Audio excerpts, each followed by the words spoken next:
Neon Genesis Evangelion is Greek, and what it literally means is new first book gospel.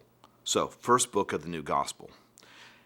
What that means is not that it's a religious text per se, although there are a lot of religious references in there, but I think that what Anno and Gynax were attempting to convey was the idea that this is serving the purpose of a gospel, or to use the works of Joseph Campbell as a reference, it's a cultural myth that is designed to guide us down a specific path.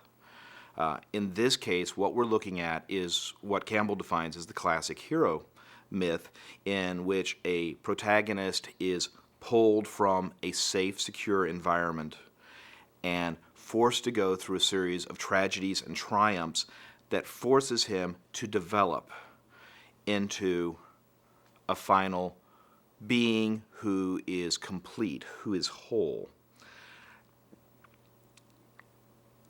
And Eva follows that pattern almost exactly. We begin with a character who is very incomplete and moves steadily in a orchestrated series of progressions towards finding his placement both as a personal being and within society. And what Eva is really about, when you get right down to it, is it's finding that complement that none of us actually have. It's about finding the rest of us that's out there. Well, art is really to explore the human condition, and the human condition inevitably is suffering.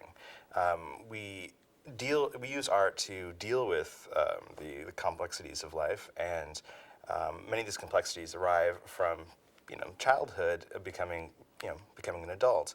And what we have in Evangelion is a story of several 14-year-olds who are basically growing up, and their harsh childish realities are becoming harsh adult realities, their inequities, and it's being represented with robots, the end of the world, and technology as an analogy to what's going on in their lives. Keep in mind, Shinji and Asuka basically learned to dance. Shinji is forced to accept other people's friendship through conflict with the fourth angel, the second we see. He basically grows in his relationships with Suzuhara, etc. So we see that most of the show is basically the growth of Shinji as an individual, just as any child would grow up, any 14-year-old would go, anything the 14-year-old would go through, except kind of pushed to the ultimate, where his choices are the choices that will guide the rest of humanity, the choices that will save the world or let it die. And this is how an egocentric 14-year-old would feel. They don't understand the entire world, and they only understand their small bit. The first thing to remember is that the entire series of Eva, up to the last 2 episodes, is actually a flashback or a dream or something to that effect. It's all actually taking place in Shinji's mind. Now, are these events that really happened, that he's going over and over again? Is this some kind of dream analog that he's come up with to represent his situation? We don't know, and ultimately it's really not important to understanding the show to know which it is. Perhaps all the world is indeed a stage, and we're just players, which is, of course, the analogy in the last 2 episodes. What is important is that Shinji is sitting there mentally reviewing all of the data that's been input to him at this point in time, because there is going to come a point, although he is not consciously aware of it at first, where he is going to have to make certain decisions and come to certain realizations. And the deadline for this is becoming whole with those around him, or simply not, in which case the consequences are obviously rather dire.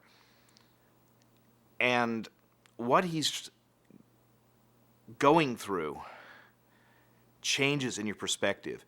If you watch Ava all the way through once and then go back and watch it again, this is one of the trickiest things in doing the English language version. So many of the scenes, so many of the specific lines have double meanings. First time through, they seem to mean one thing.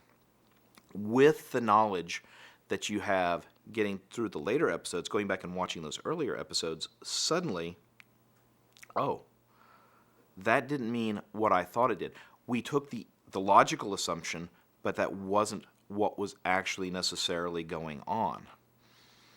But when you're watching Ava for the first time, you are, like Shinji, basically a tabula rasa, a blank slate upon which all of this information is being imprinted.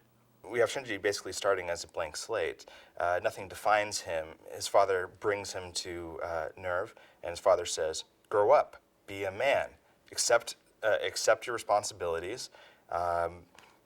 You may suffer, but that's part of life. Deal with it or go away.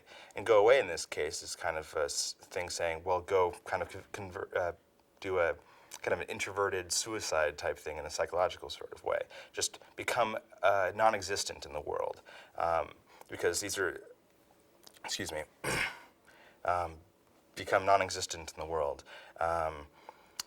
He has to go through this difficult process of growing up, and the thing that inevitably gets Shinji to start this journey is he sees a damsel in distress. Granted, we now know much more about Rei than we saw in the first episode.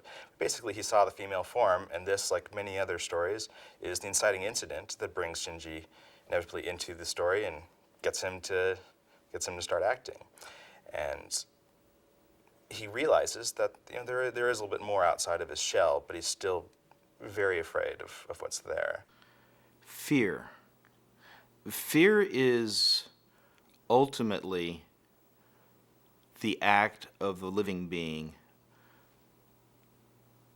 attempting to preserve itself. Fear is there because if we do not fear, we do not resist that which could destroy us. Again, referencing Campbell. Campbell, in The Power of Myth, references a wonderful story in which the deity being discussed basically comes into being. And the first words are, I am. And the second words to come, I am afraid. This is where Shinji is. Shinji is in a situation where he must develop, and if he cannot do it on his own, something must be done to force him to develop. In the context of Ava, his levels that he has to pass, the things he needs to accept, are represented by the angels. They are the instruments by which he can achieve the goal of becoming truly human, hence the Human Instrumentality Project. Look at it as the reluctant messiah that the issue Shinji's dealing with at the moment. Shinji's basically told, go out, suffer, save the world. And he doesn't want to. And look at the way Satial is designed. Spurs coming from the palms of their hands, stigmata, the cross-shaped explosions. Basically, a Christ-like figure, the giving back the sins of the world, in a way. And this is how Shinji feels. So Shinji is basically confronting his issue at the moment. It's the bit he needs to outgrow to get closer to becoming a man. What we're looking at is the use of the imagery and what it immediately brings to mind as a tool for the viewer to be brought into what Shinji is experiencing, to see it but not to completely understand why it is there. If you think of it as a Rorschach test for the viewer, it's like, oh, I saw that. I don't know why I saw that. And then you start thinking, why did I see that? And you're pulled along the same path as Shinji. we see in the battle after after Ava Unit 1 is injured, goes berserk, its right eye is its right eye is pierced,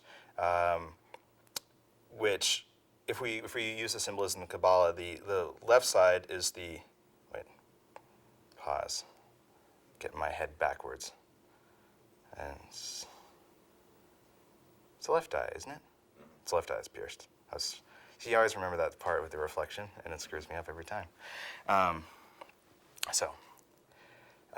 During the battle, Ava Unit 1's left eye is pierced by the spur, the stigmata, think of it again, the sins of the world.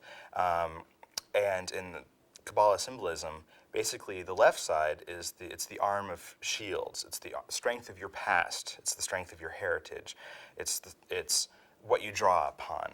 And on your right it's the arm of swords, it's the arm of attack, it's the thing you use to create your future. So basically Shinji has lost, the past. All he has is attack. It's kind of like all he has is instinct. All he has is destructive power. It doesn't have the balancing force. This is why Shinji reacts with such horror when he sees the eye reflected back at him. It's just not the realization that, oh my gosh, he's in a giant monster. On the sub-level, he's seeing the fact that he has lost everything that existed before, irrevocably. Now, notice his left arm is also injured. Again, adding to that, once going berserk, see what he does to the angel. Rips off a rib, and what is the rib? In Old Testament, it's what Eve was created from. So takes this and starts bashing the core of Satiel, basically using the symbol of woman to attack the heart of it, the source of this of Satiel's power. And Satiel, rather than be destroyed by this, it destroys itself and tries to destroy everything else with it, much like I suppose an overly dramatic failed relationship may end up. So you see Shinji's issues with women already there. It's foreshadowing what happens between him and Asuka later throughout the show. But basically, Shinji overcomes this reluctant messiah complex, and he's more comfortable, but he's complacent. He says, "I do it because it's my job." At this point, he doesn't do it because he personally feels value in it. He does it because he thinks he has to. So this is like another layer in what the Messiah must do. The Messiah must suffer. The Messiah must I guess internalize it, not must accept this. The Savior must accept the fate he has dealt. This is really rather the core of what Ava is about in the end. That it is about coming to grips with the fact that one is only part of something that is larger. And just as in so many myths and the Old Testament itself, woman is portrayed as the antithesis of man. Now, whether you say, okay, Eve caused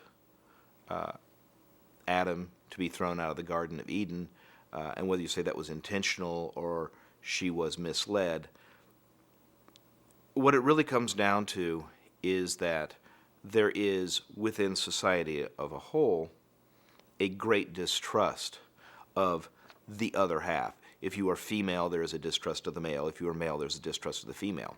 Shinji, being male, is starting to realize that woman is not exactly what he thinks it should be, And it's no coincidence that he is at the age to be going through puberty. And as we go into the next series of angels, we start to realize that we are going through basically human sexual development. The second angel we see, the fourth angel, Shamshel, basically, if you look at it, you can say it's kind of it is a phallic shape. You can look at it as he's dealing with masculine issues at this point. And he's trying, in being introverted, he is keeping his pain inside, and he ends up letting Toji and Kensuke into his entry plug, his kind of the way into his inner child, therefore showing his fragility, showing his humanity and his weakness to other people.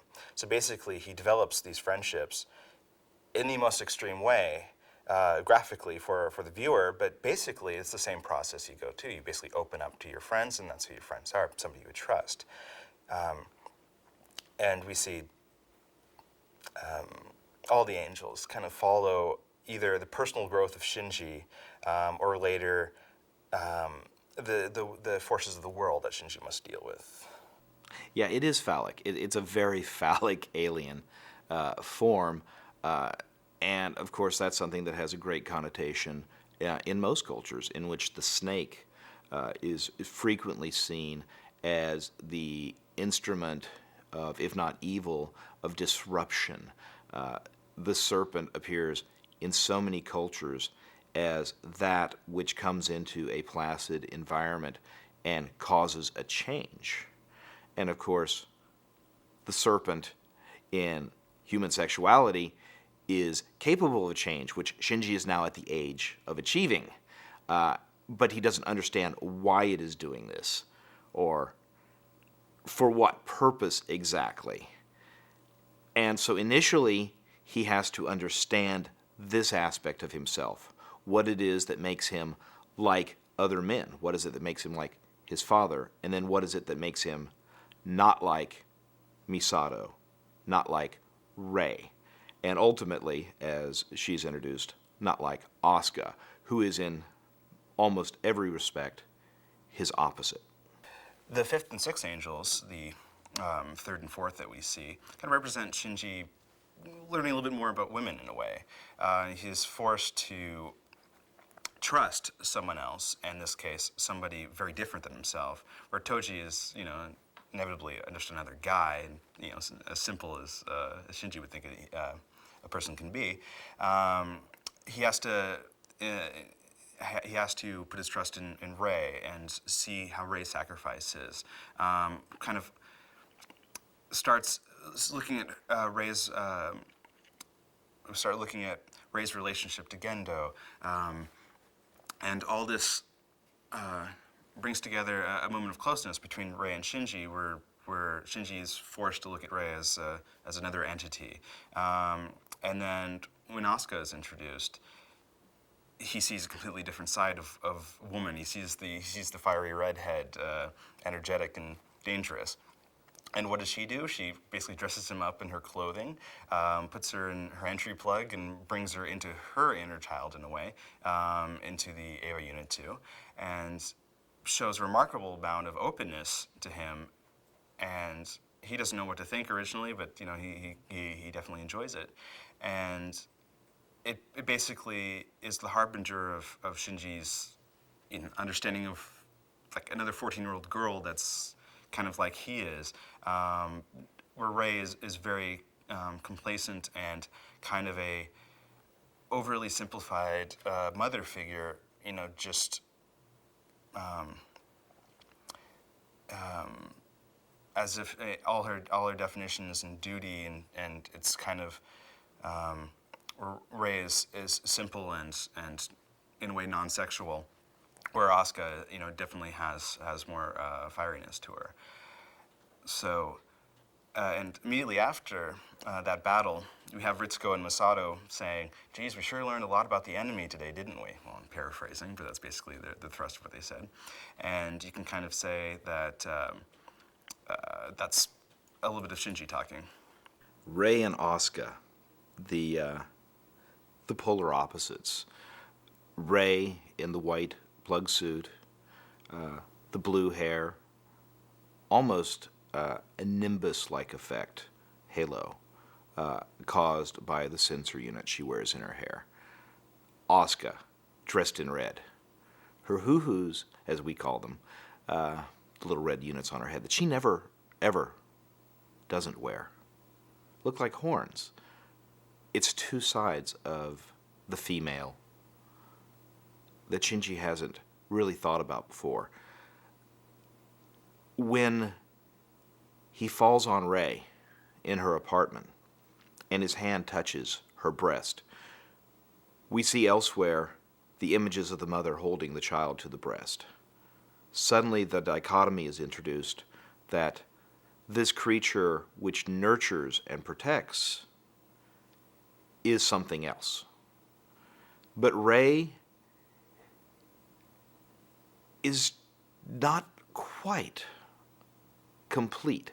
He doesn't know why, but there's something about Rei that simply does not compute. Asuka, on the other hand, immediately sets up a reaction that, who is she? How dare she? And yet, inevitably, he finds himself being pulled along in the scheme. Asuka is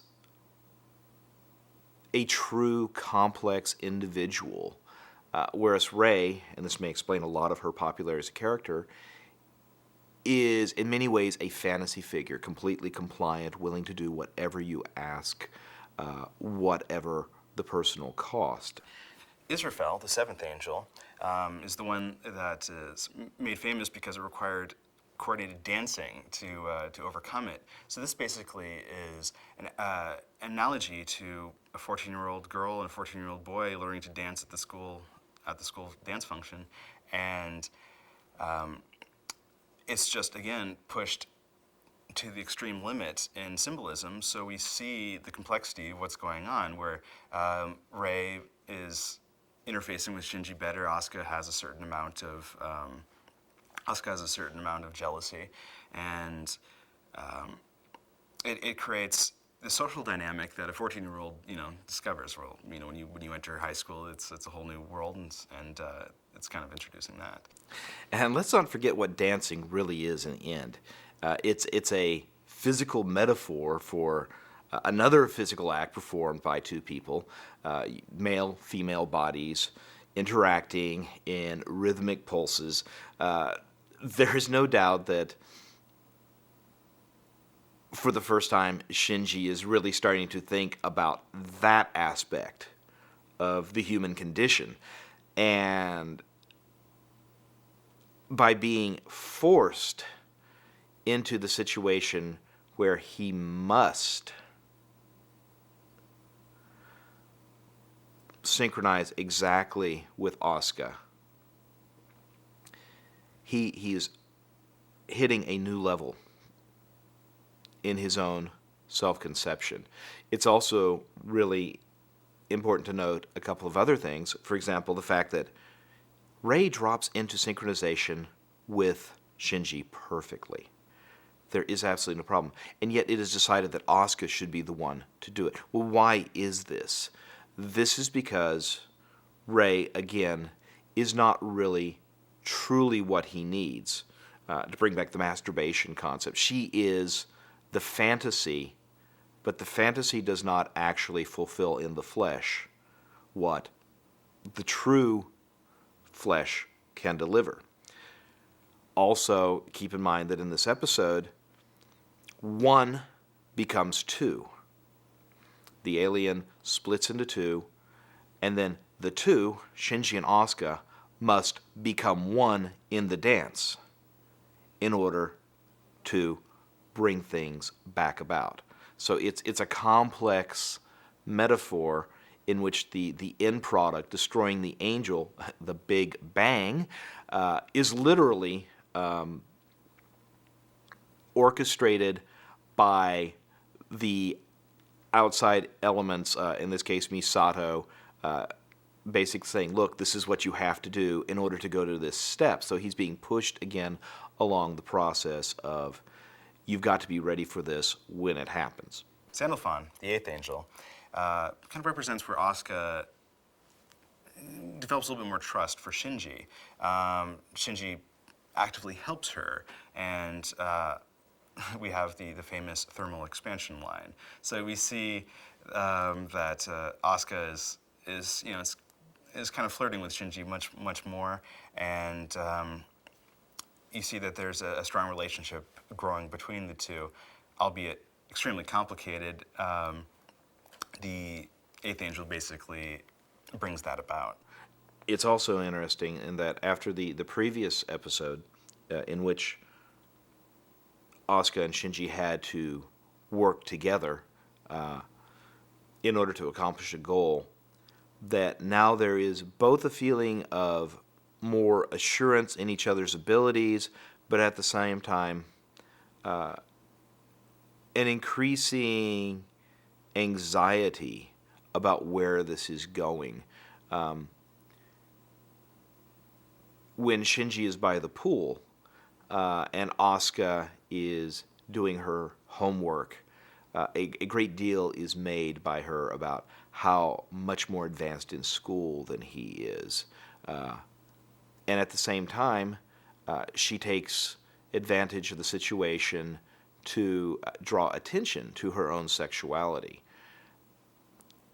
And we're looking at this point of where is the state of attraction between these two characters? Because on the surface, they do not seem to like each other very much, and yet they have been forced to cohabitate together. They have been basically living under one roof for quite a while now, doing the same job. They are essentially bound, even though there is not anything legal about it. In other words, it's a steady relationship. They're dating steadily, like it or not.